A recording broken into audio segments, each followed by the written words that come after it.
Just, was that, Yeah, we that was the we date took today. 9 Yeah. across Right. E4, That's whatever good, you yep. wanna Yeah, call it. 202, 404. Now we're gonna go to 106. Hour being 7 PM on Monday, June 24th, 2024. I'd like to call to order the City of Laconia City Council meeting. Before we go any further, though, I'd ask Councilor Cheney if he would lead us in the Pledge of Allegiance. Proudly. I pledge allegiance to the flag of the United States of America and to the republic for which it stands, one nation, under God, indivisible, with liberty and justice for all. Thank you, Councilor Cheney. Thank you, Mr. Councilor Mayor. Susie, I would ask that you mute your microphone until it's the appropriate time for you to speak. It's very loud in the council chamber. We're joined this evening by Recording Secretary Katie Gargano. I'd ask her to please call the roll. Counselor Cheney, Here? Counselor Susie, You're Just- muted. Now's that time. He just I muted. had my mic on mute for the mayor, but I changed it. I'm here alone in my room. Counselor Hoffman, Present. Counselor Haynes, Here. Counselor Bogart, Here. Counselor Felch, Here. Mayor Hosmer. Present. We're also joined this evening by City Manager Kirk Biotti, City Finance Director Glenn Smith. Excuse me. Before we go any further, though, just like to have speak of two friends of Laconia Fire Department that passed away past few days. The first is Henry Hank Beauperant. Hank was a United States Air Force veteran. He served the city of Laconia from the years 1978 to 2003. He rose to captain of Central Station, and by all accounts, he was a professional and always willing to make the extra effort, and as one of his former colleagues said, give you the shirt off his back. Second person we lost this week, Trish Valvanni. If I'm not mistaken, she worked for the Laconia Police Department for 16 years. Fire Department, excuse me. Fire Department for 16 years. Anyone who had an opportunity to meet Trish, the fire department, knew that she was right in. She was tapped into the nerve of the fire department. She was the professional and pleasant face that you would meet when you'd come through the door and stand in the foyer, ask for assistance. She had a special relationship with all firefighters. She leaves behind her husband, Mike, her son, Sean, daughter, Katie, and their spouses, and two grandchildren. Sean is also a firefighter, deputy chief in the town of Tilton, if I'm not mistaken. Two people that serve this city well, and this city owes the folks that always go above and beyond for public safety. I'd like to just take a moment before we go any further tonight and just have a moment of silence for each of them.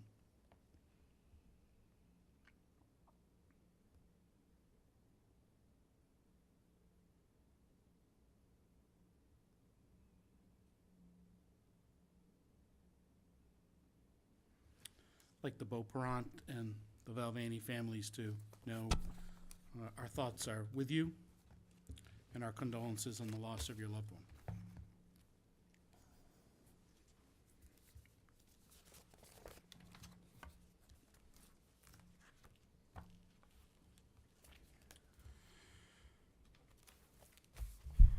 Agenda item number 7. 7A, City Council regular council meeting minutes of June 10th, 2024. Minutes of the Laconia City Council meeting of June 10th were distributed to members of the City Council on June 20th. With no corrections or changes submitted to the clerk, the minutes will be accepted as distributed.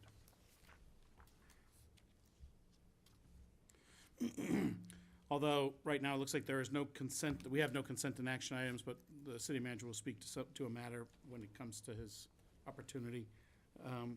Moving along to agenda item number 9, citizens' comments for matters not on the agenda. Looking out at the few people in the audience tonight, if there's anyone here who would like to speak to a matter that's not on the agenda, now would be the appropriate time. Come right up. Good evening. Good evening. My name is Rick Muthersbaugh. I have a local business in the Lakes region, Vertical Entertainment. And what I came to talk about tonight is Laconia's 4th of July celebration and an opportunity to possibly expand on what has been there for years in the way of inflatables, bounce houses, obstacle courses, things of that nature. They've been there in the past, and then there was a change maybe in the policy or something several years ago, so they haven't been there since. I've spoken with Kirk before about this maybe a year ago, and I just thought this may be an opportunity to present, having that ability to have those back, in Laconia. I think it would be great for the event. When Laconia did the Celebrate 125th, that was probably the best celebration, and I've been doing the Laconia's 4th of July event for over 25 years as a vendor. To me, that was by far the best event from everything that was there, not just the items I'm speaking about. So I know there's a challenge often with the towns and the schools and whatnot with the insurance situation. That's usually the number one thing that comes up. I'd say obviously insured and inspected and all those kinds of things to be operating a business with the state.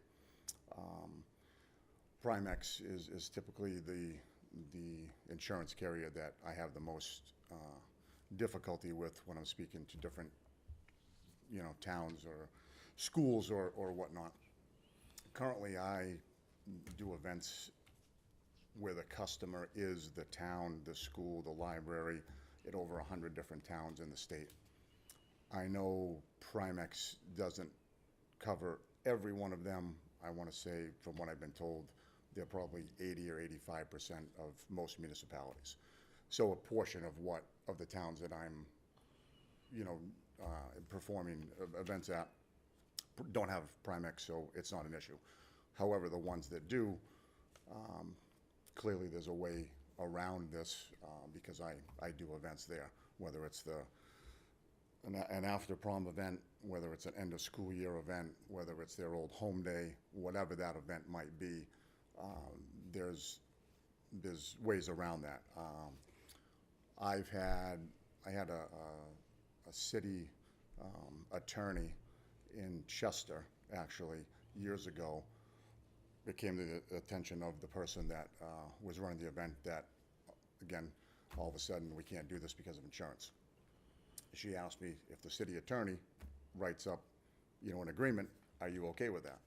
I said, absolutely. I mean, I have a $3 million policy, so not an issue from my perspective. Obviously, they wrote it up, I read it, I signed it, not an issue. Since then, I've used that same example for obvious reasons to help persuade or figure out a way around it if that was the only issue. If they wanted to do it and it was just an insurance issue. So the town of Bosquen, just last year, the town of Guilford, Plymouth. Can I stop you right there? Sure. Because I just have a couple of questions. Yeah, absolutely. In which one of the municipalities in the state of New Hampshire has there been an incident that your insurance company had to cover and that Primex either didn't or did not? I am not aware of any. Personally, I've never had a claim. Right.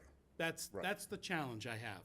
It's Okay. not so much that, and I don't like the posture of we find a way around it, quite frankly. Hold Yeah, on. not the best choice of words. Hold on. Yeah.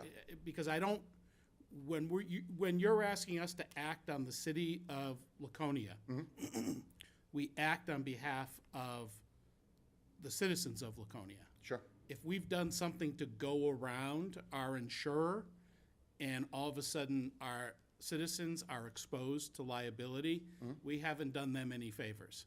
Correct. So that's one of the reservations that I have. Second of all, looking at the information provided by Primex, rebounding devices are excluded from coverage. So if we're talking about rebounding devices and we can't get coverage, I personally, even though I trust that you have your $3 million liability insurance, if we're not protecting ourselves and our taxpayers and our citizens and maybe the injured person, if something were to occur, that concerns me greatly. So it's not so much that other towns haven't done it and figured out a way around it. The point with insurance is what happens when the bad thing occurs. Sure, How absolutely. are people covered? Right. Ultimately, that's why we get insurance, and ultimately what my concern would be in trying to move forward with this. So I'd love to find a way for you to participate, but we have to have coverage in place ourselves. That's what I want. Okay, so the 3 or 4 towns that I mentioned, where their city attorneys or town attorney, whichever it may be, wrote up, and I have copies, wrote up an indemnification type agreement that put all the liability on me and none on the town. There's more to it than that, but that's, so when I say get around, that's not get around, that's just another way to accomplish that. So if I'm doing 100 different towns, municipalities, whatever,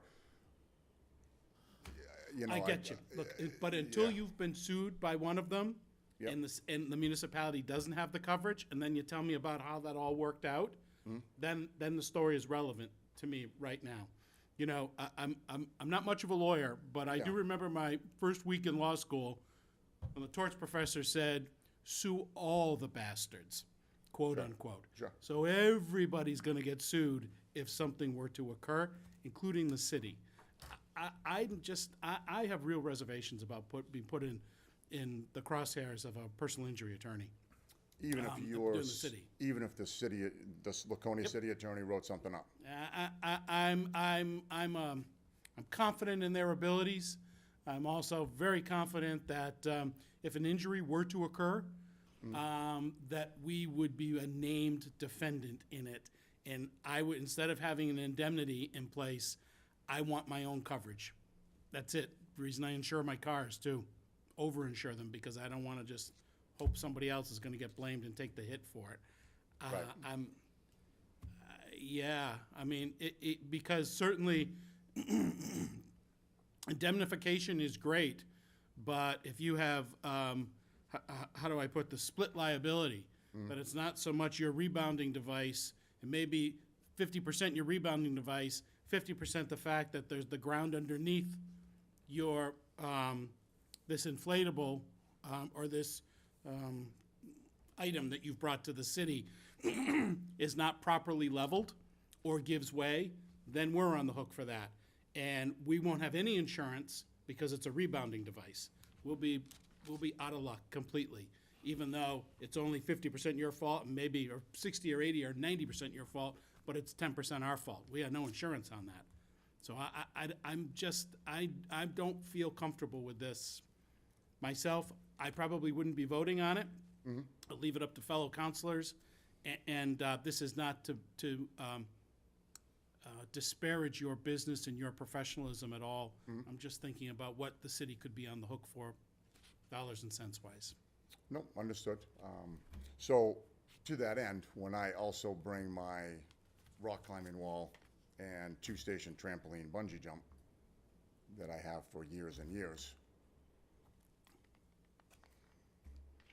what you just read to me should be that I shouldn't be allowed to bring that there. But hold on one second. I don't So- know, I can't, it's only called a rebounding device. It's the Right. term that I'm not familiar with at all.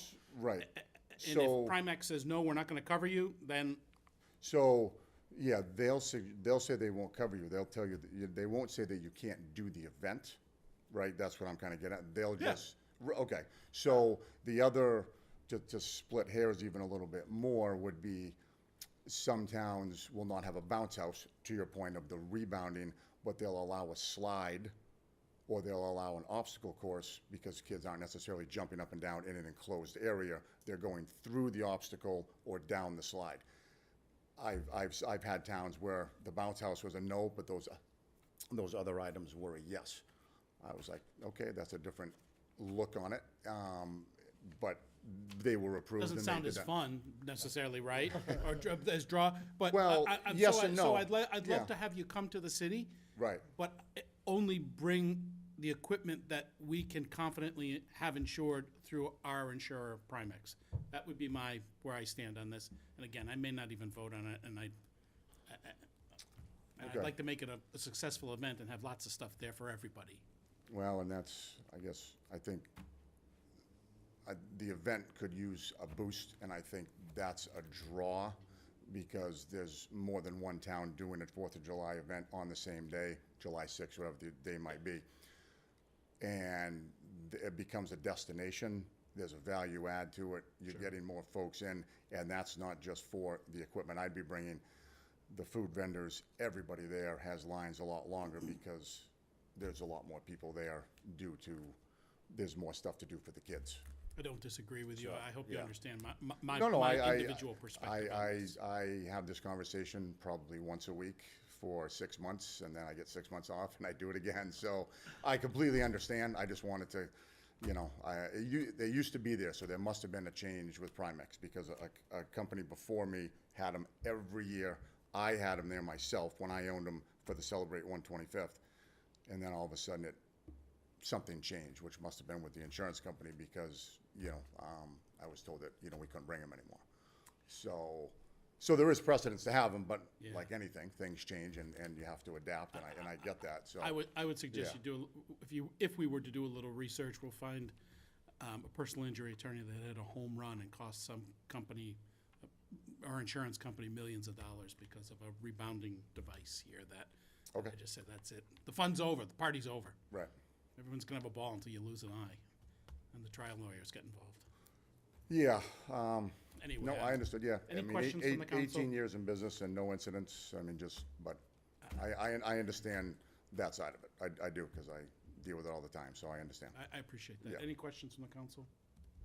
Yeah, absolutely. Counselor Felch. I would just ask the city manager to find out what is acceptable. Is any of the other things he mentioned acceptable, that aren't a bouncy house? And I know one of the instances that happened at a fair where the bouncy house, it got real windy and the bouncy house took off in the air. It wasn't because they're bouncing inside and got hurt. So is the course acceptable, or Yeah, I think when we looked at this, we looked at the other items that he brings, but I don't think we split the difference on, inflatable that you bounce a lot versus not, so I don't think we split that difference. We can look at that. Yeah, and check and see what he can bring. Maybe he'll give you a list of all the different items he has that are possibilities. Yeah, there's different categories, so to speak, like Right. I said, slides, obstacle courses, bounce houses, games, so, but to your point, you're right, often it's, people worried about them more, I think, blowing away Yeah. or having some issue, because you see something on the news that happened in New Zealand, and, it's not really relevant, or you're in the Midwest where there's tornadoes, and then I would look at this, and nobody else would if you're in the industry. I look, and there are no sandbags, and there's no stakes, because you slow the video down. I'm like, so that's why the industry has some issues, because somebody else didn't Right. do their job, which makes it No, difficult for those of us that do, so, It's all too believable. yeah, it's, right, Right. yeah, so. Um, Anyway, I'm- okay. I'm happy to instruct the city manager through council and Primex to take a look at this and see maybe get a better definition of what is available. Sure. And see if that works for you, and Yeah, no, I appreciate the opportunity to speak and at least present it, so thank you very thank much. you. Okay, Thank you very much. all right, Thanks, Rick. thank you. Anyone else for matters not on the agenda? Okay, seeing none, I'd like to move forward agenda item number 21B, which is under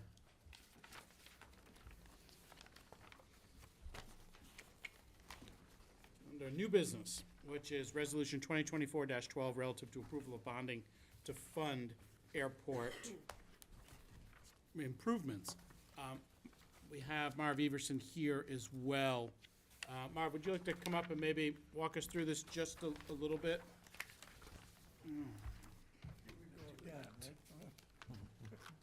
Hi, good to have you here. This is something we talked about at the last airport authority meeting. No, I have it right here. And Glenn, I know you've worked closely with Marv on this. Maybe you can walk it through us as well, if you don't mind. Certainly, Ms. Mayor. Thank you. Go ahead. So, Mayor and Council, we were approached a few weeks ago by the airport through Marv, who's interested in securing funding, mostly in anticipation of future grants to come from the federal and state government for airport improvements. These grants are ones that come on a fairly regular basis for airports. I draw the comparison between that and the highway block grant that we receive year after year after year for that. The proposed project is the construction of certain improvements, and I'll let Marv follow up later on the details, on an abandoned runway to allow for commercial development within that runway. And the kind of the fly in the ointment on this is that the airport authority, under its charter, is not allowed to borrow money. So the grants are gonna come in over the next 4 or 5 years or so, but the project is happening now, and they are not allowed to borrow in anticipation of those grants. So they've come to the city, working with Marvin, with our bond attorney and a helpful representative from the bank to kind of look at the various ways it could be structured. We've settled on proposing what's before you, which is a fairly standard 20-year bond to fund this project, which is total of $3.5 million, including grant and local match. Now, that said, that's the way the bond is structured that's before you, but the anticipation, again, is that as the airport receives its grant monies from the federal and state government, those will be forwarded to the city. The city will use it to pay off the bond, and I think at this point, none of us really expect it to actually go 20 years as the money comes in, particularly the majority of the bond, which is coming through the grant money. As far as the local match, which is $1 million of the total $3.5 million, that'll be stretched out over a little bit longer period. But given the nature of the grants and kind of uncertainty as to exactly when they will come in, say in 2026, is it going to be June, is it going to be July? We didn't really want to tie the city up for a major payment on a bond or grant anticipation note, and then have, because of something happening down in Washington, 2 or 3 months to wait before the money comes up. So that's why it's structured this way, and that's what you'd ask for a public hearing on, a 20-year bond for $3.5 million to fund this project. Thank you, Mr. Smith. So on this $3.5 million bond, how much of it will be covered in direct grants from the federal government? You have the figure there in front of you? 2.26? Yeah, 2.6. 2.326, I believe it was. Okay, there you go. Something along those Yep. lines. 2.326. That's not exact. That's pretty darn close, though. And 12 cents. Yeah. What is the term we anticipate that money will come to that 2.326 would come to Laconia? Over We what period of should- time? We anticipate that being granted to us by 2027, perhaps 2028, depending on how quickly it comes from the federal government. And that doesn't come as a lump sum, does it come and, No, it'll come in pieces of approximately just shy of 300,000 each time. okay. So that money would immediately go towards the principal pay down on the bond? Right, it would go to the city of Laconia, And- Laconia would yeah, use that and- to and pay let down me- on the principal? Let me back up just a bit. The first part of it will be substantially more. Then, in years 25, or 26, 7, and possibly into 28, then it's approximately 300,000. So that's The about, first okay, one so will- that's about $1 million. So we may get approximately 1.3 initially. Correct, 1.3 initially, which will go immediately towards a principal reduction. All right, okay, and then the $300,000 we get in the 3 years subsequent to that will go towards a principal reduction as well. correct. So that would leave us with approximately 1.2 million left on the bond going Correct. forward, right? Yes, Which, at that point, it should significantly reduce any carrying costs associated with the bond, which was about $400,000 if we were to take it to term, correct? correct. Okay. And if I'm not mistaken, the pro forma that you've received from someone in the bond industry would indicate that the yearly payments on this will be approximately how much? About $98,000 or thereabouts? We rounded it to 100, but yes. It's about 100,000. The first year of lease payments from the ground leases will amount to how much? 100,000. So at that point, it'll be essentially break even. Subsequent that, starting next year, those rents will increase based on the consumer price index, correct? Correct. All right, so though the bond payment, the repayment will stay at 100,000 roundabout, but the revenue received will slowly increase based on CPIU. Correct. Okay, so is it the intent of the airport authority to have this transaction cost the city of Laconia anything? Absolutely nothing. Shouldn't they get a little something? Shouldn't there be a little vig for all this work? Well, actually, Mr. Smith? what He doesn't come cheaply, you know. Yeah, and Nor should he. That's true, but, Okay. Mr. Smith has been extremely helpful. Yeah. To get this accomplished. Okay, so laying that all out there, there are a lot of moving parts. Questions for Marv or for Glenn, please. If I may, Mr. Mayor, you said something about perhaps you did about matching funds. Whose responsibility is that? The airport authority. Doesn't come from us, so the airport authority, and the airport authority matches that, and again, drawing down on its lease payments from the land lease. Okay, thank you. Counselor? Thank you, Mayor. Were any of these grants, they're just, the grants are made just for this upgrade? They're special grants for these upgrades? It's the bipartisan infrastructure law, Mhm. which was, I believe, passed in 2021. And it covers the entire country in several different areas, but the FAA, Federal Aviation Administration, received a certain amount. That certain amount to aviation was distributed across the country to all airports. Depending on the size of the airport, you received a certain amount. LAX, the LaGuardia, Atlanta, the largest airports in the country, received probably billions. It trickles down to Laconia Airport, which is a general aviation regional airport. The amount allotted is, as I had said, approximately 300,000 a year for 5 years. May I follow up, Mayor? Sure. So the grants are, for all practical purposes, in the bag? I wish I could say that for sure. Short of but any yes, political turmoil Absolutely. in Washington, they're kind of, they've already been approved, they've That's been correct. for this, for Laconia Airport We and stuff. sought some degree of security from the Bureau of Aeronautics for the state and then also from the FAA. There is no way that they can grant that surety. Yeah. But, like you said, it's in the works. Okay. Unless something gets in or someone gets in and gums it all up, we can count on that money. Okay. I'd be shocked if that were to happen. Shocked. Counselor Finch. Yeah, I just want to say that, you know, the mayor mentioned, what does the city get? The city gets a great regional airport.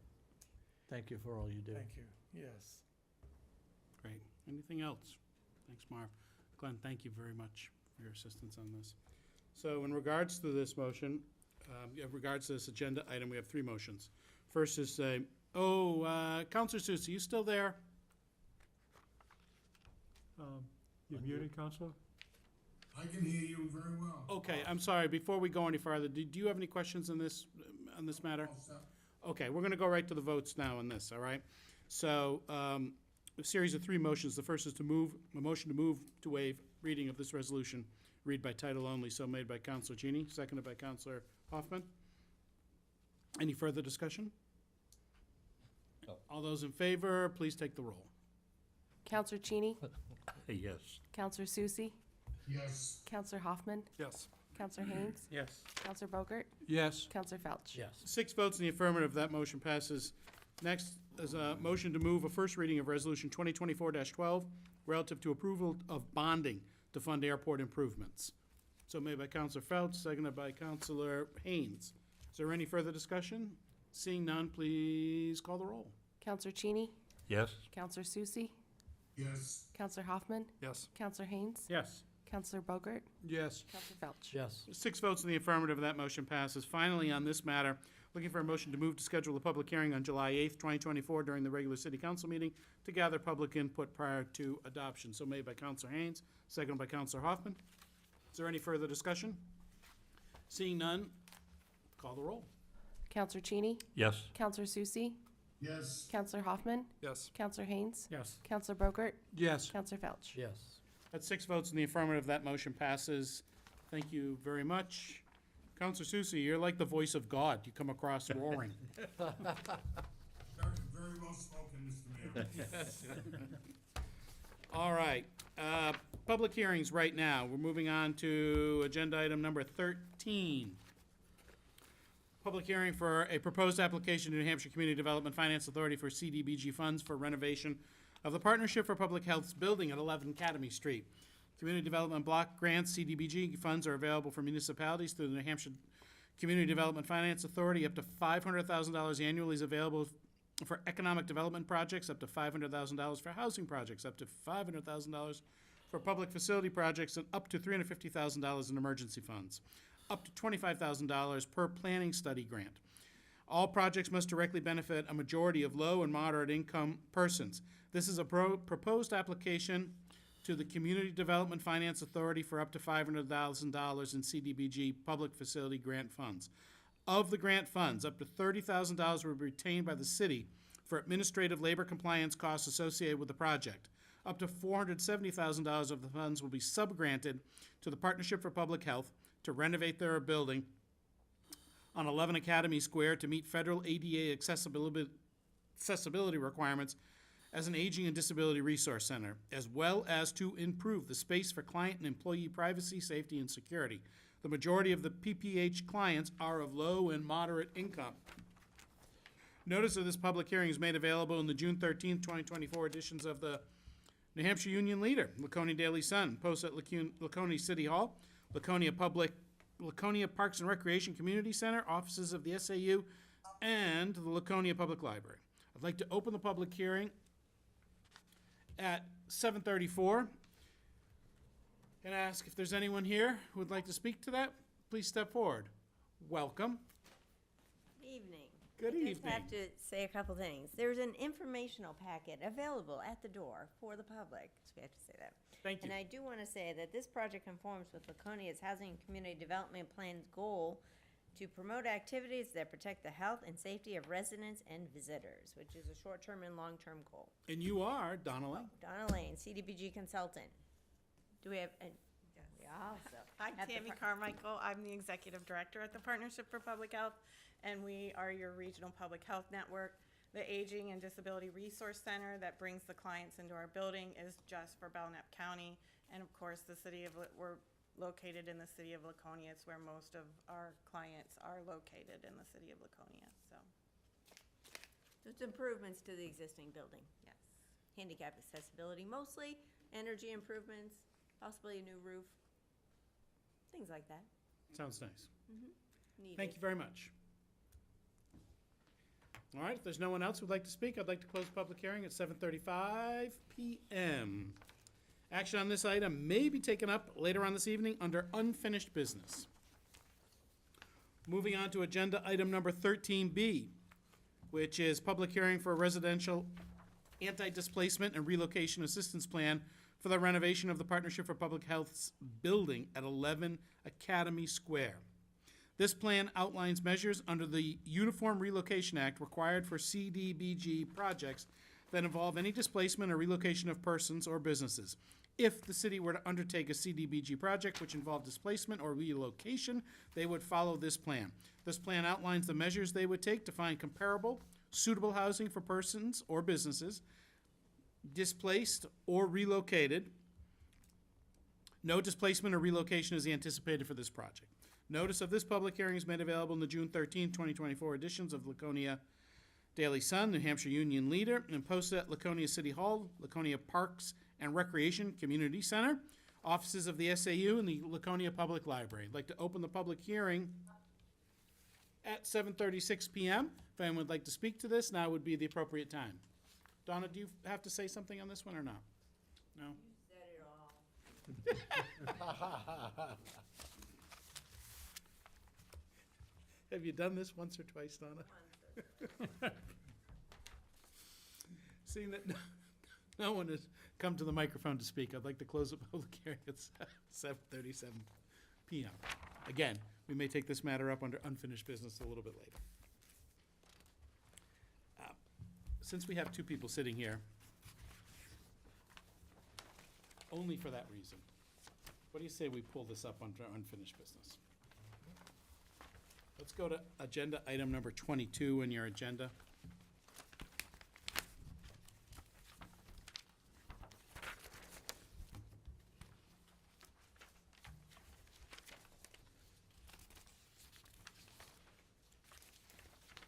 (22A), and we'll do 22B right after it. Under unfinished business, 22A.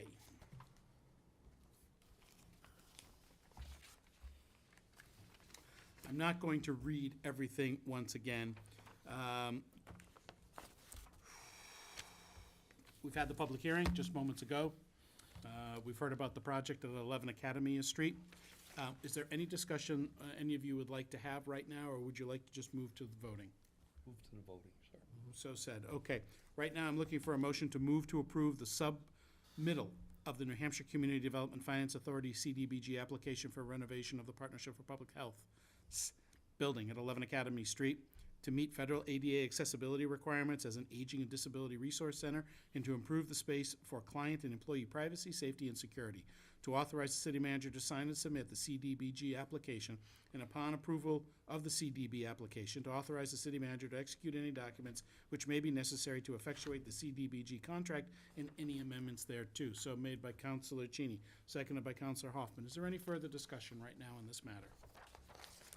Seeing none, I'd ask the clerk to please call the roll. Counselor Cheney? Yes? Counselor Susie? Yes. Counselor Hoffman? Yes. Counselor Haynes? Yes. Counselor Bogart? Yes. Counselor Felch? Yes. 6 votes in the affirmative, and that motion passes. Moving on to agenda item number 22B, which is adoption of the city's residential anti-displacement and relocation assistance plan for renovation of the Partnership for Public Health's building at 11 Academy Square. I will not read all of the other items that I read just previously as far as for discussion purposes. I'll be wondering if we can call the question. Call a question. Yep. We're looking for a motion right now to move to approve the residential anti-displacement and relocation assistance plan for renovation of the Partnership for Public Health's building at 11 Academy Square as presented. So made by Counselor Felch, seconded by Counselor Haynes. Is there any further discussion? Seeing none, I'd ask the clerk to please call the roll. Counselor Cheney? Yes? Counselor Susie? Yes. Counselor Hoffman? Yes. Counselor Haynes? Yes. Counselor Bogart? Yes. Counselor Felch? Yes. 6 votes in the affirmative, and that motion passes. Yes. Let's go back to our regularly scheduled programming.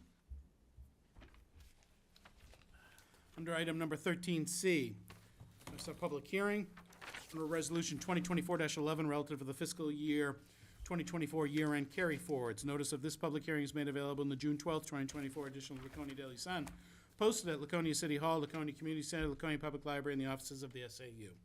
Action on this item may be taken up under unfinished business later on this evening. I'd like to open the public hearing at 7:40 PM. If anyone would like to speak to this matter, now would be the appropriate time. As no one is coming forward, I'd like to close the public hearing at 7:41 PM.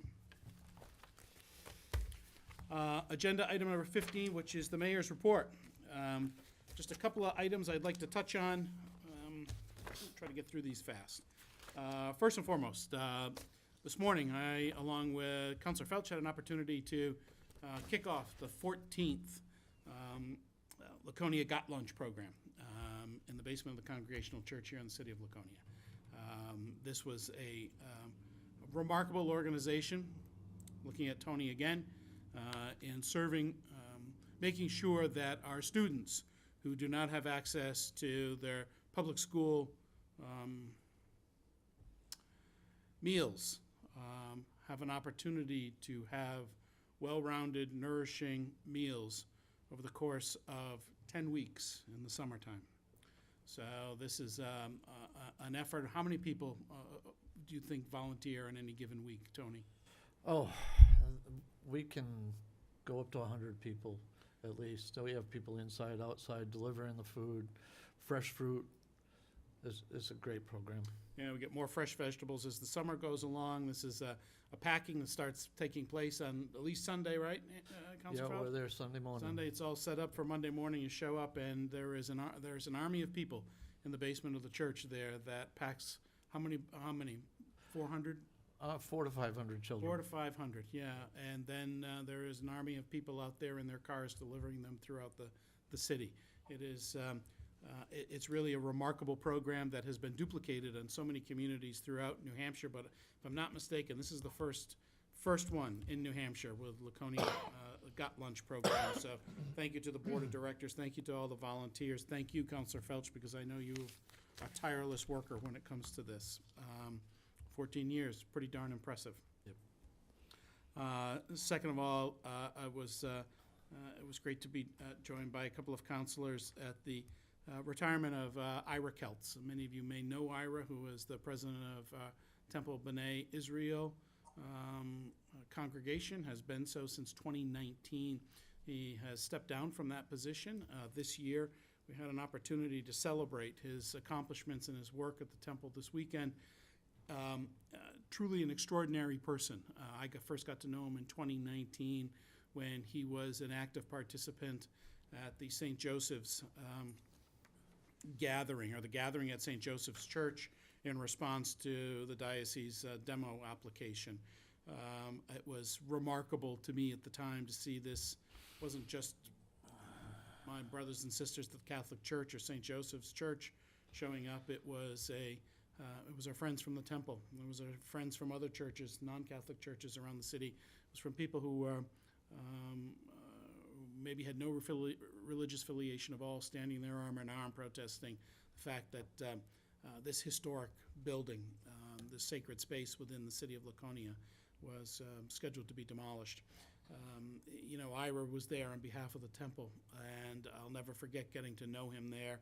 And then, of course, as we've had some unfortunate incidents around the city over the past couple of years, Ira has always been front and center leading his congregation. He's an extraordinary person in our community.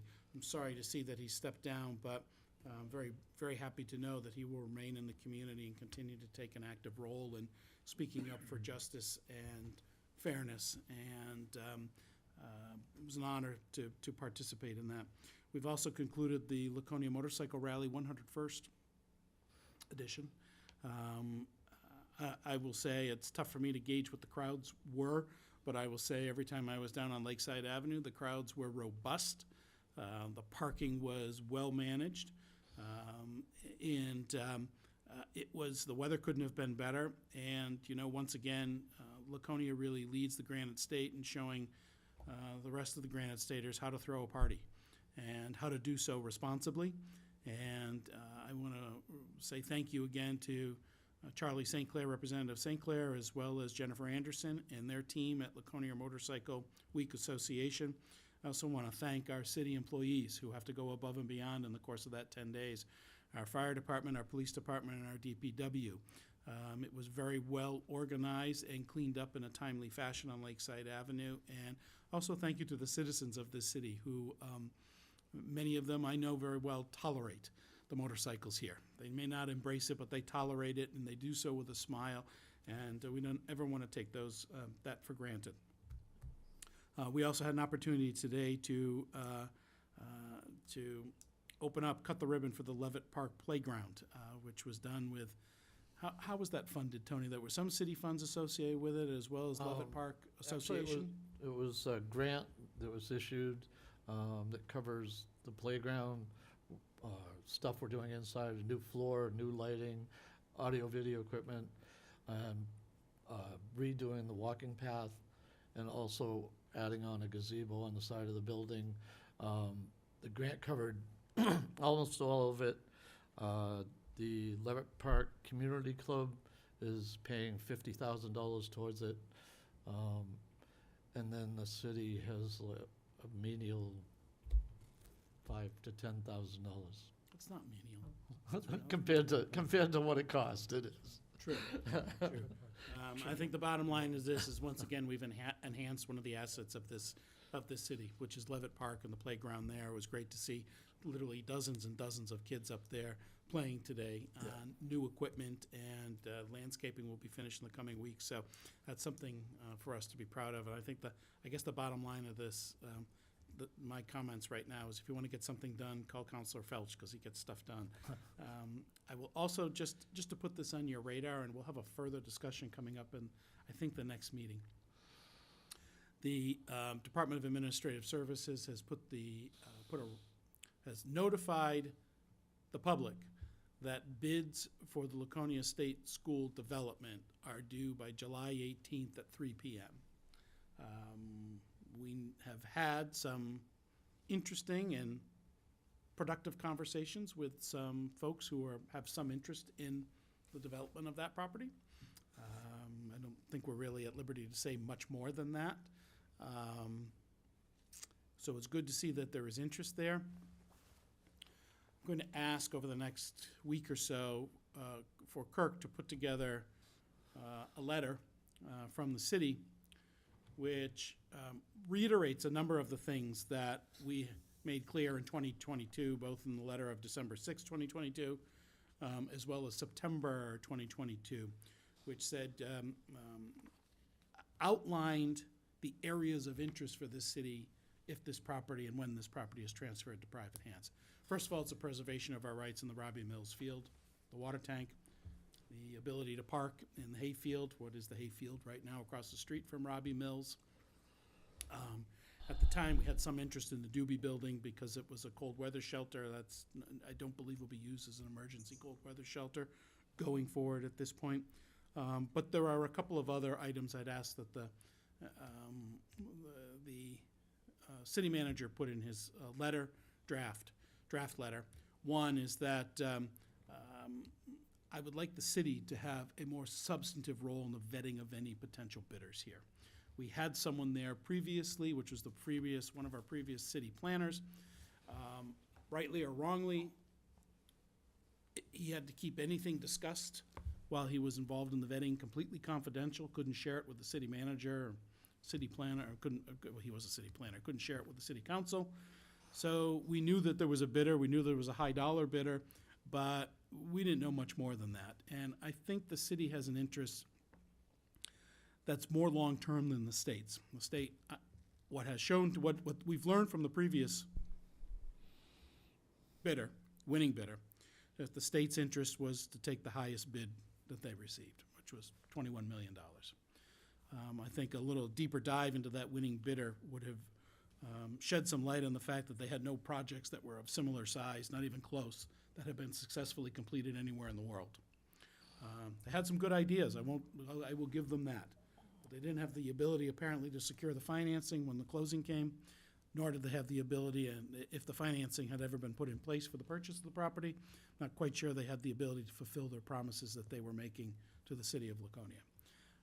I'd like to believe that what we learned from that occurrence would be very beneficial as we vet any potential bidders that submit their bids by July 18th.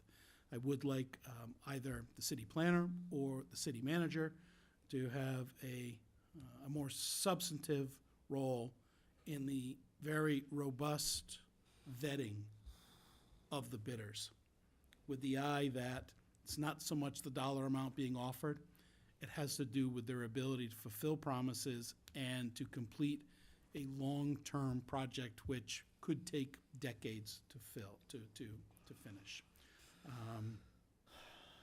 I also do have a little interest as well in working with a winning bidder to see if there's a possibility to secure some of that property for the city, which the city would then be able to use at least for a new DPW building. And potentially, whether we need substations for fire or police department, or whether 10 years from now, it's time to replace this city hall. And I'm not saying that it is, but as we think about the future, there's a life expectancy associated with this building that we're sitting in right now.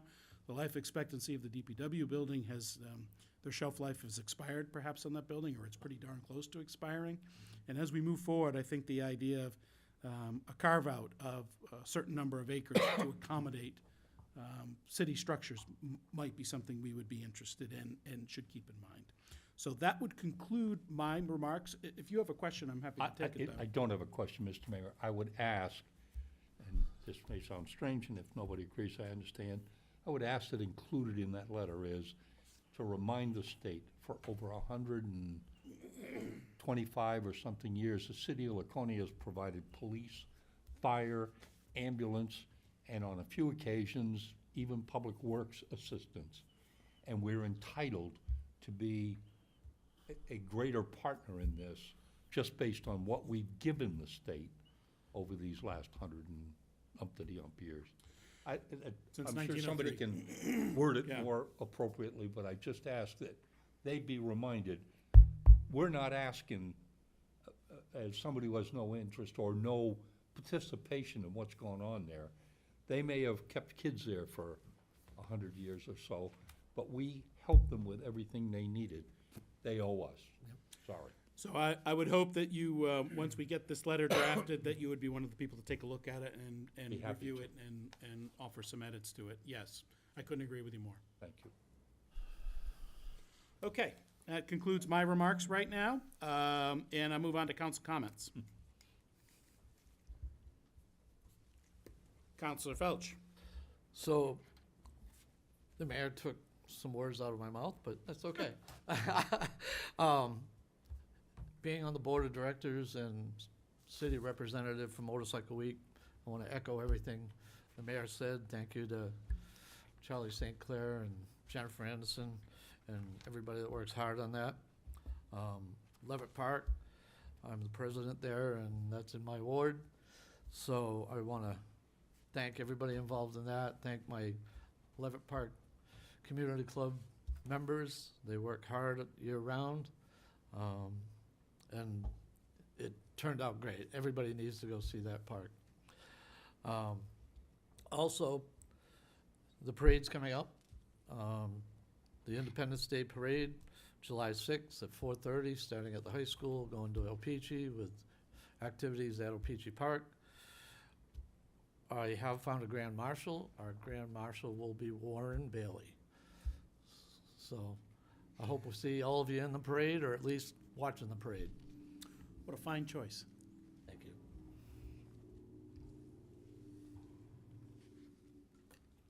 Go ahead. Thank you, sir. I'll give you a lot of discretion. Thank you. I want to, I suspect a number of you have received a letter with regards to Lewis Street and an Airbnb or something of that nature in an area that it's not allowed. I hope I understand the planning department or the code enforcement person is doing the process. I would ask that the manager speak with the city's attorneys to see if there's some way we can amend our ordinance so that it moves more quickly than a snail. We waited the best part of a year on North Main Street, on North Main Street, and it wasn't fair. It was more than a year, and it wasn't fair to the neighbors. And Lewis Street, I suspect, it'll be even less fair. So I'd ask for a review of that and perhaps an amendment proposed to the council to shorten the timeline up. We have the issue on Roller Coaster Road that's gone on for years. A long time. Yeah. I just, if I can comment on that policy, the procedure has been adjusted, and we won't need to drag that along. We never needed to before, but the policy wasn't known right. I hate to say it that way, but Okay. so that we will not be having the same issues. If that's the case, I'm thrilled. I've talked to the manager, and I know he's spoken to the city engineer with regards to Tower Hill. I've still had several folks express concerns about the last two, what are those called? Storm grates? Storm drains. Not being elevated enough, and I hope that we can encourage the Public Works to finish that at their earliest convenience. I'd ask that I think the appropriate person is the city engineer, to speak to the state of New Hampshire about the Elm Street lights, which sometimes let 2 cars go through and sometimes lets 32 cars go through, and they're on a very odd timing. I just think somebody ought to look at them and see if they can be fixed. Elm Street. Is that on the Parade Road? end, Elm- Parade Counselor? Road? Yes, I'm sorry, Elm and Parade.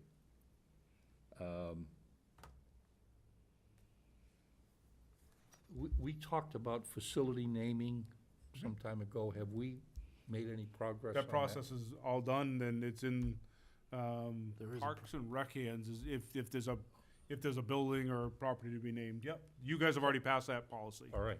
Yep. Yep. And where are we at with the impact fee study? It's in the process. Planning, I couldn't tell you where in the process, he's only been working on it for a short time. We actually will be hiring that out to a company to do it, so that's the timing that I'm not sure of. I was hoping we had some idea of when and how. I can get you a time that if he's talked to anybody, but Doesn't the council have to approve the? yeah, but what we're gonna do is we're gonna have a study done the way it was done, I forget how many years ago now, to have it, what we're currently operating under. So once we know that, at least I think they're gonna send us back the information, you guys would be making the decision on what percentages you wanna use and that type of, parts of it. But the other issue for me was that there was a significant spread between the bidders. One was like 30 to 60,000, and the other was 10 to 15,000 or something. to do the work. Yeah. He's working on that right now, I'll get you an update for I just wondered if the council was gonna be asked to approve the funds, or can you do that?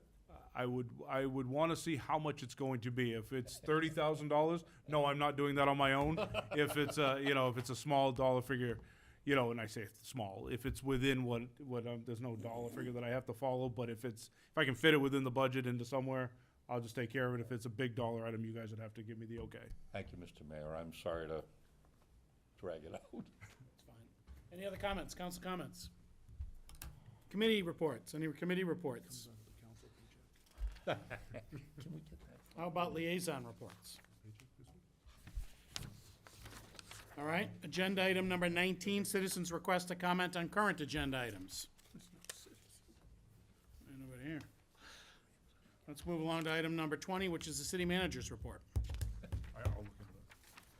Yes, thank you.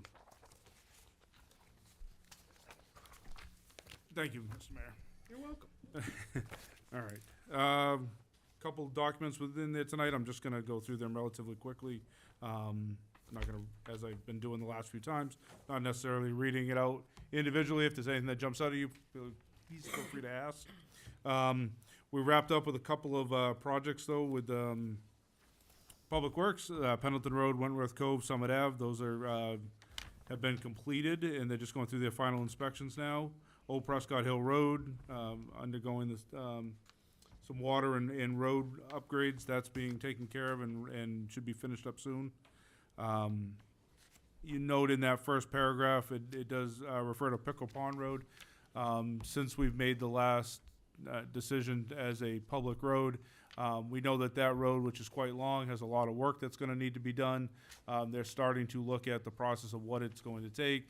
If there's some early stuff that we can do to fix some of the problems, as that road is quite rough, and needs a lot of work even before we would do a big project out there. So, Public Works Department is doing that at this point. Academy Street Bridge is a little bit delayed, just in receiving of materials. But they've told us that the end date, the August 30th, is still a solid end date. That doesn't look like this delay will kick it out any further. You will see information in the newspaper once we know the exact start date. There were some signs up, but sounds like those needed to be adjusted. But at least you will be getting some newspaper once it's out completely, and once we know. Church Street Bridge is almost completed. End of this week. Actually, paved tomorrow. Paved tomorrow. There you go. So it's been a good project.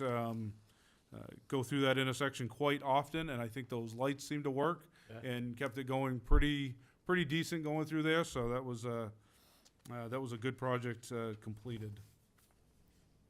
Skipping down, I'm actually going to move quite a ways down because there's all of this stuff is really same stuff you hear each week or each month. On page 4, Winnipesaukee River Basin project. We've talked a lot about private sewer systems and what the city's responsibility is. There are changes that have come out from the EPA that eliminate the requirement for the for the private collection systems to submit annual reports, which is something that we had talked about quite a bit of, where does the city get involved in this? But it doesn't change the fact that if they have a problem, that they still need to remedy that project or that problem. So more on that as we continue to work through that. And as you know, our Public Works Director sits on the board for the Winnipesaukee River Basin project, so we get that information pretty early on.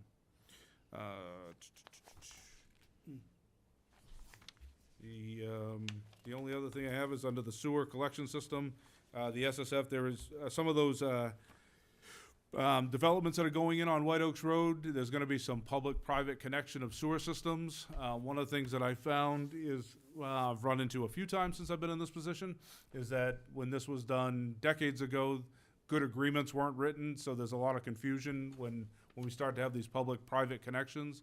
And we're working through some of those now that, surprise, surprise, problems happen, things start to fail, and there's a lot of back and forth. So working through some of that. So fortunately, we won't have these issues as we move forward because we're taking care of it ahead of time. So when you say public-private, this is the private developer paying to connect to the public sewer system? The other way around, right? Combination of both. Combination of both, yeah. There's some public going into private and some private going into public. So the city actually pays to connect to private developers? There's one, Development? as an example, over on Linwood, in where Wildwood Development was, there's actually city residents with city sewer that connect into their piece of the private sewer system. It's a small number of houses, but it was done in the 80s. And it was never clearly defined as to what happens when things start to go wrong and some of those issues. So those are what we're really working hard to make sure it doesn't happen moving forward. Okay. Simple stuff, right? Drinking again. Yeah. Again. And the only other thing I have on there is at the end of the last page, I was gonna mention about the state school update, but that was mentioned by the mayor. One of the things I will say is that the state's realtor that they're using for their commercial realty, which is what, they're classifying this under, the first thing they say when anybody calls them is contact the city. They go through my office, and we've sat down with a number of potential developers or bidders, and we're getting a consistent message out, which I think has been important. This is what the city is looking for. And a lot of that came from the public hearings that we had, a year and a half ago now, but, we heard a lot of good things, and we're making sure that they hear that, but that's the consistent messaging coming from the state too, that they're looking for the city to be a lead in that conversation, so it's been, I think, really good for us. Second document you have is the monthly economic development report. A little bit of decrease in our unemployment rate this month from last month, but pretty consistent with the rest of the state. And on the second page, you see our annualization of our CPIs at 3.3. Coincidentally, if you take the last 12 months, we're also at 3.3. So it's stayed really consistent now for the last 12 months. We don't know what the rest of this year is going to do, what we'll annualize for next year, but there's certainly a trend going for quite a while as to where we stand. The last thing I have for you is related to what Councilor Felch brought up earlier with the parade for July 6th. Normally, you would see the consent action item for temporary traffic order. It wasn't completed in time. There's no real changes that I can see. It's your standard, where the parade route will have traffic, no parking along that traffic route. By O-Pee-Chee Park, we always block off no parking on the side of the road there. We've gone through all that, and I've administratively approved that. It is a public document. If you guys want to see it, I can forward that on to you. I just haven't sent it out to you yet, but I don't think there's anything different than what we normally do for our parades and for our 4th of July celebrations. No, all I did is change the dates. Perfect. And that's all I have for you, Yep. sir. Thank you. Any questions to the city manager? Thank you, Kirk. Okay, let's move on to, under new business, item 21A. Request to appoint Brenda Carey as Ward 2 Supervisor of the Checklist. After the 2023 municipal election, the position remained vacant. The city clerk advertised the open position. Brenda came in expressing her interest in helping her ward. She was informed of the job and feels she can handle the commitment. Her appointment will be for the remainder of the term until December 2025. Once appointed, she will be able to attend various election trainings that are sponsored by the New Hampshire Secretary of State. According to Chapter C, Article 2, Section 2:01, all vacancies occurring in the board shall be filled by the city council. Katie, is there an application that someone fills out? Not for election workers. Okay, and how about, is the election training mandatory or just suggested? The training that she will go to is mandatory because it's computer-based, where Okay. she's handling the checklist for the Okay. voters. How soon, if appointed this evening, how soon will she attend? The state hasn't given their training dates yet for the Plenty of summer, time. but yeah, there's time. Okay, good, all right. So right now, looking for a motion to appoint Brenda Carey as the Ward 2 Supervisor of the Checklist with a term expiring December 31st, 2025. Counselor Susie, would you like to move that? Excuse me? Yes, I would. Very good, seconded by Counselor Felch. Is there any discussion? Seeing none, with the clerk, please call the roll. Counselor Cheney? Yes? Counselor Susie? Yes. Counselor Hoffman? Yes. Counselor Haynes, Yes. Counselor Bogart, Yes. Counselor Felch. Yes. Six Yes. votes in the affirmative, that motion passes. Moving on, 21B has been addressed. We're going to move on to item number 21C, proposed amendment to the wage and compensation plan. Kirk, could you talk us through that just briefly? I'd be glad to. So this is the last of the piece for the city employees of the wage adjustments moving into FY '25. All 4 unions were taken care of, again, on the city side. And now this is the wage and compensation plan for the non-union members. This comes in front of you each year anyhow, as we agree to the changes that generally that the union's contracts have already signed. Each year we'll adjust the cost of living. This is the cost of living adjustment plus the wage increases for all employees. This here adjusts the minimum and maximums for each people in the grades. And there were some other adjustments made to a couple of the grades in particular. And a few people moved up in grades from where they currently stood. When you look at that document, what you see is a lot of people decreasing in grade numbers. That is, we had to put that in to meet the requirement of the document, but nobody went down in grades. Nobody was demoted, nobody went down in where they stood, nobody got a pay decrease. It was because we eliminated some number of grades, so it was the adjustment that happened when we made those changes. So this did go out to all the employees that are affected by this. They had their 10 days to bring in any comments or questions. We did have a couple comments and questions. We worked through them and took care of all of them. And what you have presented in front of you would be the adjustments that we're looking for. Any questions of the city manager before we get into a motion? I have a question, Mr. Mayor. Yes. I wanna make sure that the city manager is also included in part of this, or is what we named for the, the increases for all the other employees, the city manager is also included in that? If I can add to that, Mr. Mayor. I think we missed April. Won't you do a increase in April? Yeah, I need a review from you guys, which you guys should be seeing at any point now. And So I'd ask that we do that review as quickly as possible, get that done, and then the combination of the 3% and the 5%, like the other employees in the city for the manager. That's my request. So we're going to, we owe the city manager the review, and it should And a be done. raise. What's that again? And a raise. Well, Assuming. yeah, I don't know. Yeah, oh, yeah, well. If he deserves it. So so after the review, if there is a raise, it'll be retroed to the April. date that we should have done it, right? Yes. So these folks here that have just been brought forward, we can move on those. But he's a non-union employee as well. I Right, but thought. we're gonna do him, how about, we're gonna do him Okay, just okay. individually? Fair and enough. retro it at that point, if Thank you. that's the appropriate move. Is that okay? That's fine. Okay. All right. Any other questions right now? Thank you, Counselor Susie.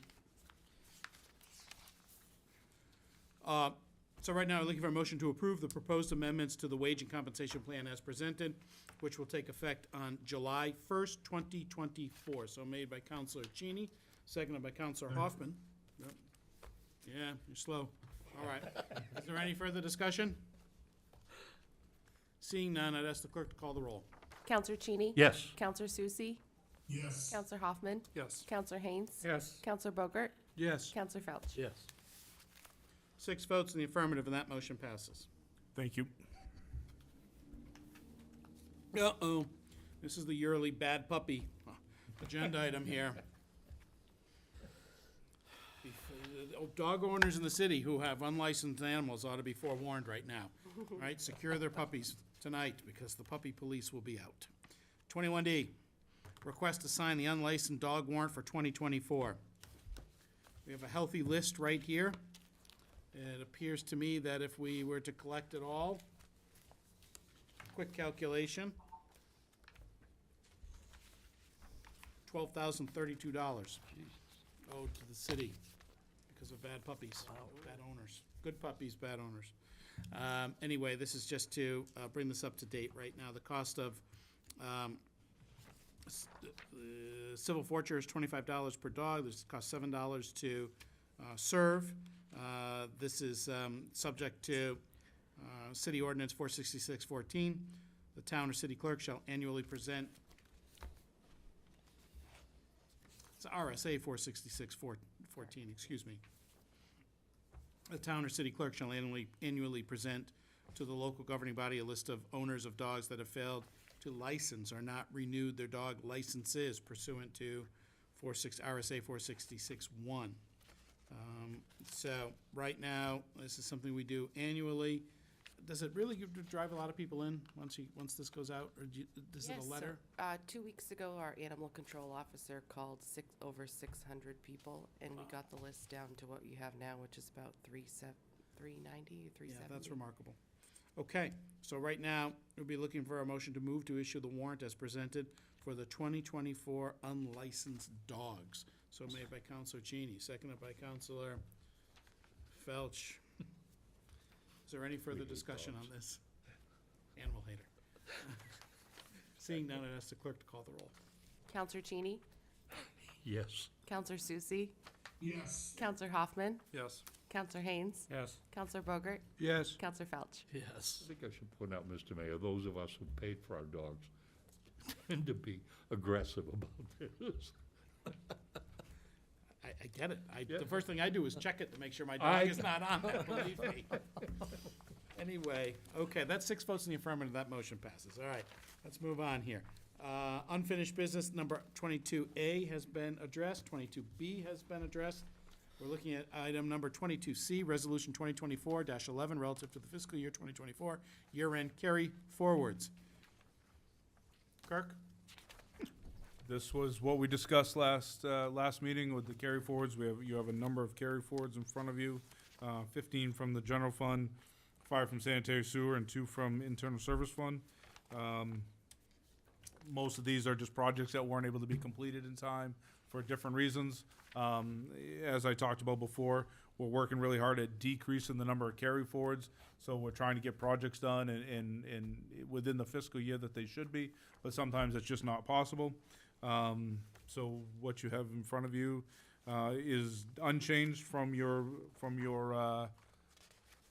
last meeting when you okayed the public hearing, and now we're just looking for the approval to carry these forward into the next fiscal year. Grand total being carried forward is $2,550,475.00. Ooh, hello. Oh, has Counselor Susie have a question? No, I know. I'm all Okay, set. all right. No, I'm sorry, Mr. Mayor, I was just gonna say, these are presented as not to exceed amounts. We Gotcha. are, of course, still receiving invoices on a daily basis, and will continue to receive invoices for work done prior to June 30th, well into July, and maybe even a little bit of August. So it won't until that all trues out that we'll know the final number in that. Okay, so that number of 2.55 million is a not-to-exceed number. That is correct. Okay. So right now, I have a series of 3 motions. The first is looking for a motion to move to waive a reading of Resolution 2024-11 in its entirety, to read by title only, so made by Counselor Cheney, seconded by Counselor Felch. Is there any further discussion on that? Seeing none, the clerk would please call the roll. Counselor Cheney, Yes. Counselor Susie, Yes. Counselor Hoffman, Yes. Counselor Haynes, Yes. Counselor Bogart, Yes. Counselor Felch. Yes. 6 votes in the affirmative, that motion passes. Next one, looking for a motion to move a second reading of Resolution 2024-11 relative to the fiscal year 2024 year-end carry forward. So made by Counselor Cheney, seconded by Counselor Felch. Is there any further discussion? Seeing none, the clerk can please call the roll. Counselor Cheney, Yes. Counselor Susie, Yes. Counselor Hoffman, Yes. Counselor Haynes, Yes. Counselor Bogart, Yes. Counselor Felch. Yes. 6 votes in the affirmative, that motion passes. Finally, on this matter, looking for a motion to move to approve Resolution 2024-11 relative to the fiscal year 2024 year-end carry forwards as presented. Counselor Felch has moved, seconded by Counselor Hoffman. Is there any further discussion? Seeing none, I ask the clerk to please call the roll. Counselor Cheney, Yes. Counselor Susie, Yes. Counselor Hoffman, Yes. Counselor Haynes, Yes. Counselor Bogart, Yes. Counselor Felch. Yes. 6 votes in the affirmative, and that motion passes.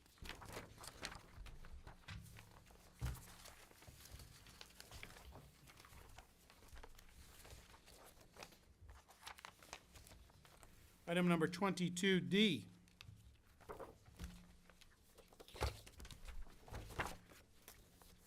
This is listed on our agenda as an open budget discussion. This agenda item will give continued opportunity outside the already completed public hearing for the public to have input into the proposed fiscal year 2025 budget. I don't have anyone with us this evening except the media and Director Anderson. There'll also be an opportunity for any input from counselors in regards to the budget. Counselor. I'd just like to say I've done a lot of hard work on trying to review this and get all the information I can. I've had several meetings with the city manager. I've had several meetings with the finance director and all the way up to this afternoon. And I've came to the point where I think as we look at the present and don't actually focus on the present, because the present soon becomes our future.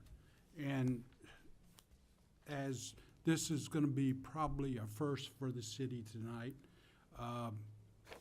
if one just looks at the first 5 minutes, they could possibly make bad decisions in that 5 minutes.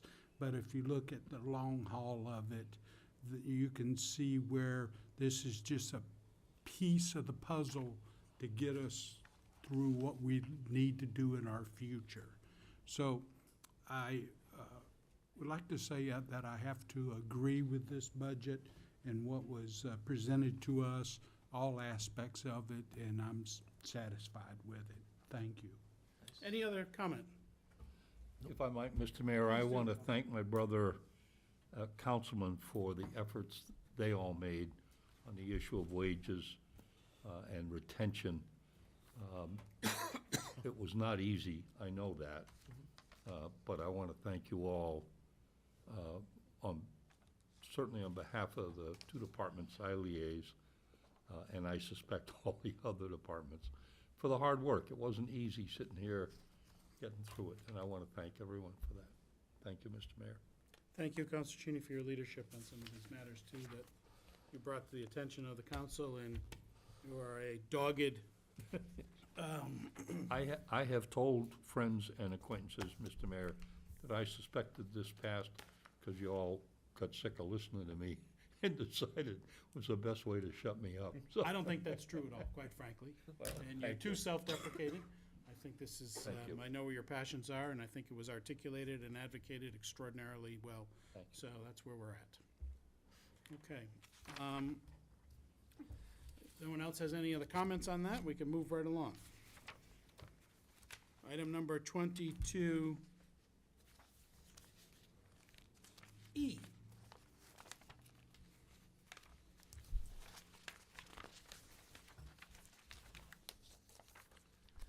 You all ready to move through this?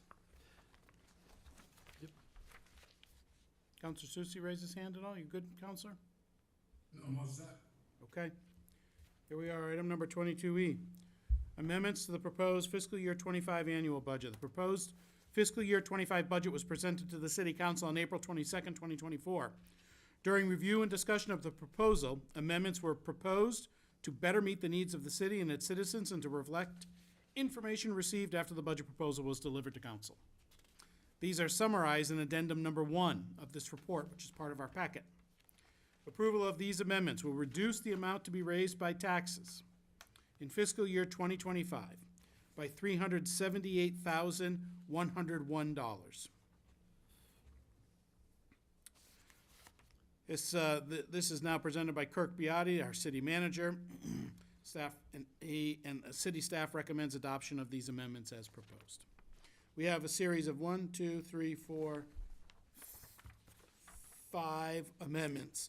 There's no opportunity to read by title only. I'm sorry, Councilor Cheney, so bear with me. Right now, I'm looking for a motion to amend the propose the fiscal year 2025 general fund budget as follows. Decrease appropriations from $95,536,325 to $95,514,224. Increase revenues from $35,370,672 to $35,786,672. The above changes reduce the amount to be raised by taxes from $59,500,653 to $59,122,552. That's a motion, proposed motion. So made by Counselor Felch, seconded by Counselor Cheney. Is there any further discussion on this motion? Seeing none, I'd ask the clerk to call the roll. Counselor Cheney? Yes? Counselor Susie? Yes. Counselor Hoffman? Yes. Counselor Haynes? Yes. Counselor Bogart? Yes. Counselor Felch? Yes. 6 votes in the affirmative, and that motion passes. Second, looking for a motion to move to amend the proposed fiscal year 2025 anticipated grant budget as follows. Reduce appropriations and revenues by $327,200. So made by Counselor Felch, seconded by Counselor Hoffman. Is there any further discussion? I'd ask the clerk to please call the roll. Counselor Cheney? Yes? Counselor Susie? Yes. Counselor Hoffman? Yes. Counselor Haynes? Yes. Counselor Bogart? Yes. Counselor Felch? Yes. The motion passes 6-0. Third, looking for a motion to move to amend the proposed fiscal year 2025 Laconia Waterworks budget as follows. Increase appropriations from $2,931,138 to $2,978,748. Increase revenues from $2,931,278 to $2,979,278. So made by Counselor Felch, seconded by Counselor Cheney. Is there any further discussion in regards to this motion? Seeing none, I'd ask the clerk to call the roll. Yes? Counselor Cheney? Yes. Counselor Susie? Yes. Counselor Hoffman? Yes. Counselor Haynes? Yes. Counselor Bogart? Yes. Counselor Felch? Yes. 6 votes in the affirmative, and that motion passes. Next, looking for a motion to move to amend the proposed fiscal year 2025 downtown TIF budget as follows. Increase proposed increment from $250,000 to $325,000. So made by Counselor Felch, seconded by Counselor Hoffman. Any further discussion? Seeing none, I'd ask the clerk to please call the roll. Counselor Cheney? Yes? Counselor Susie? Yes. Counselor Hoffman? Yes. Counselor Haynes? Yes. Counselor Bogart? Yes. Counselor Felch? Yes. 6 votes in the affirmative, and that motion passes. Looking for a motion to amend the proposed fiscal year 2025 Lakeport Port TIF budget as follows. Increase the proposed increment from $25,000 to $75,000. Would you like to make that motion, Counselor Susie? Yes, please. Okay, we'd like to also increase, all right, why don't, and increase proposed expenditures from $25,000 to $125,000. We got something mixed up there? Nope, that is correct. No, We're that's good? That's correct. Seconded by Counselor Cheney. Is there any further discussion? Seeing none, I'd ask the clerk to call the roll. Counselor Cheney? Yes? Counselor Susie? Yes. Counselor Hoffman? Yes. Counselor Haynes? Yes. Counselor Bogart? Yes. Counselor Felch? Yes. 6 votes in the affirmative, that motion passes. I mixed up there. Okay.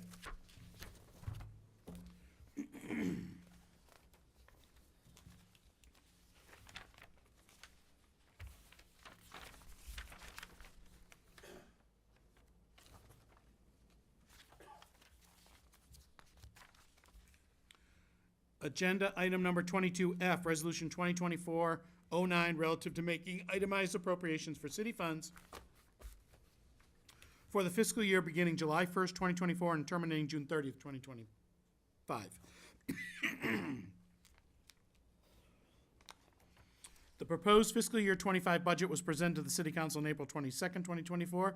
Per Section 5:04 of the City Charter, a public hearing was held on June 10th, 2024, to allow for public input and discussion. Council has reviewed the budget with the city manager and department heads. During the review, several amendments were proposed. These were approved by council earlier this evening.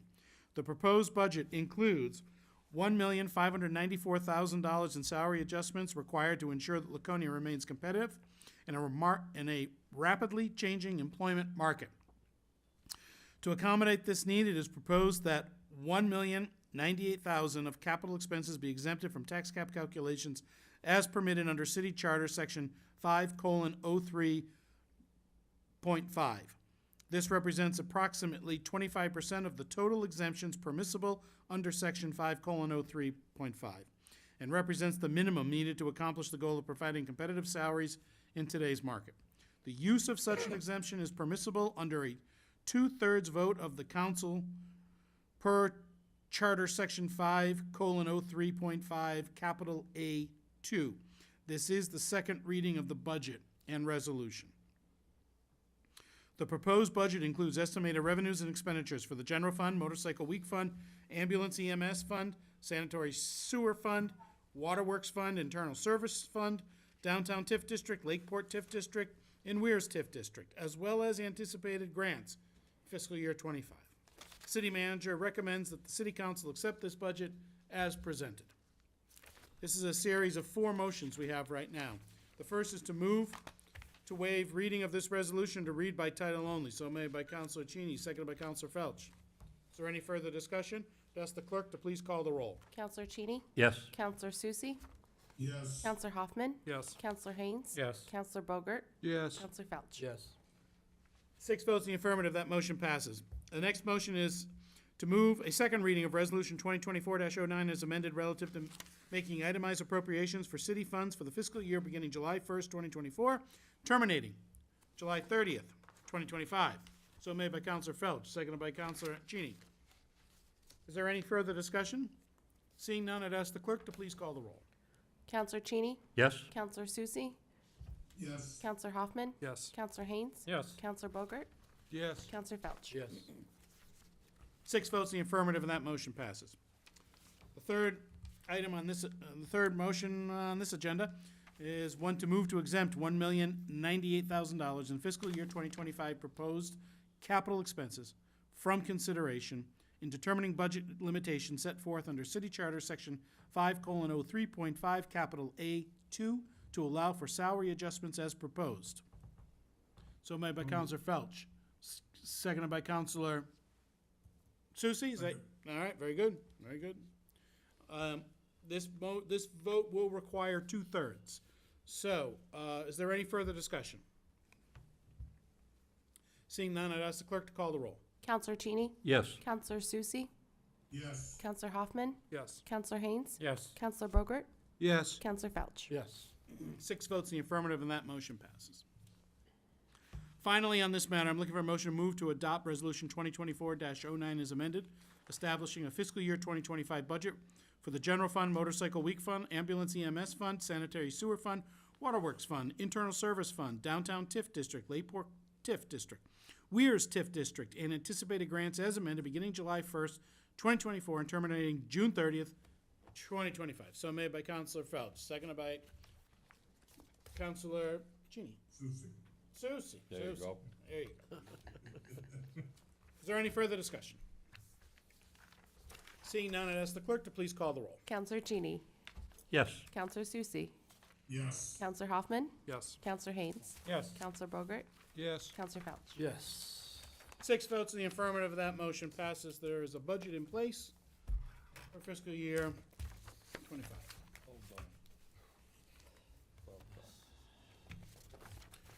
Moving right along. Agenda, I felt like we did all the work right there. The idea, we've got one more left. I will say I will defend our Katie's hoping to do the agenda. If our program was easy to switch numbers around, this would have been earlier in there. You can't switch them around easily, so we had to put this last. Came in last, it goes on last. This should go fast. Would you like run down on this last one? Yeah. Okay. So Epic. Call the vote. Yeah, I'm fine with that. Epic Seaplane originally came to myself and a couple of the councils that represent the Weirs district.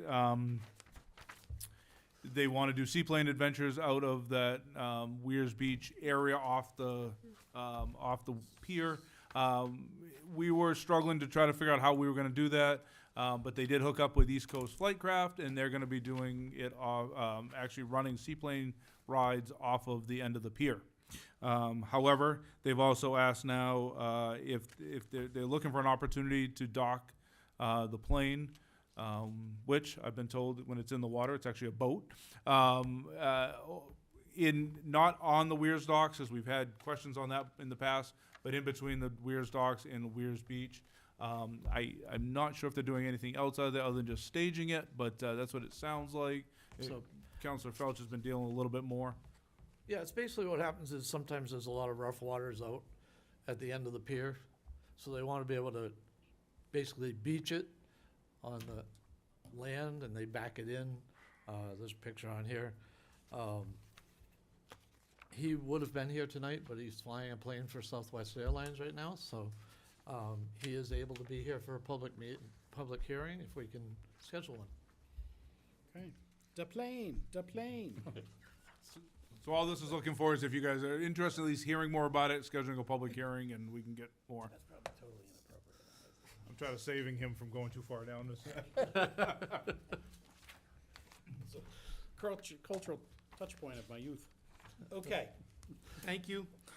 So right now, I'd be looking for a motion to move to schedule a public hearing during the regular city council meeting on July 8th, 2024, to gather public input prior to any action being taken regarding the request from Epic Seaplane to lease dock shore space at or around the city-owned Weirs docks in Weirs Beach. So made by Councilor Felch, seconded by Councilor Hoffman.